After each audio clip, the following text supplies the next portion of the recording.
মানে আপনার এই ব্যাখ্যাটা আসলে একদম ভিন্ন মাত্রিক একটা ব্যাখ্যা, এবং আপনি চমৎকার করে ব্যাখ্যাটা করছিলেন যে তার মুখ দিয়েই আসলে যা কিছু হয়েছে তিনি বলেছেন।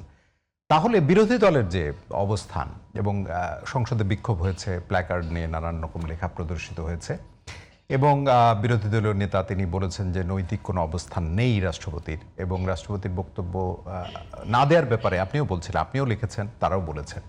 সেই অবস্থানটাকে আপনি কিভাবে ব্যাখ্যা করেন? আপনি বললেন যে তার মুখ দিয়ে আসলো, এটাও একটা অন্যরকম ব্যাপার। দুইটা জিনিস হচ্ছে কি, বিরোধী দলের যে জায়গা আছে, প্রথম থেকে রাষ্ট্রপতিকে কেউই আমরা কি বলতেছি সবাই, যে রাষ্ট্রপতি এখনো আওয়ামী লীগের প্রেতাত্মা বলি, আওয়ামী লীগের চিন্তা চেতনা বলি, যেটাই বলি ধারণ করে, সেটা আমরা বলে এসছি। কারণ উনি ইন্টারিম গভর্নমেন্টকে বিতর্কিত করতে চাইছেন তার আগের কি যতগুলো সাক্ষাৎকারে।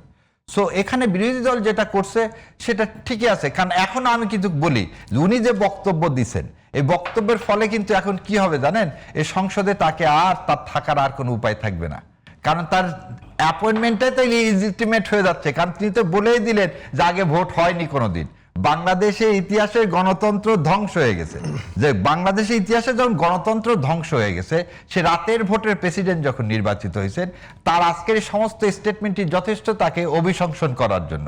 সো বিরোধী দল যখন বের হয়ে গেছেন তারা একটা দাবি করে, ঠিক একইভাবে জনাব তারেক রহমান অত্যন্ত মিটিকুলাসলি একটা জায়গা করে দিলেন, মেটিকুলাসলি আবার শব্দটা আপনি মেটিকুলাসলি একটা জায়গা তৈরি করে দিলেন যে এই রাষ্ট্রপতি তার পদে থাকার আর কোনো কি নাই, তার আর কোনো মানে বৈধতা বলে কিছু নাই।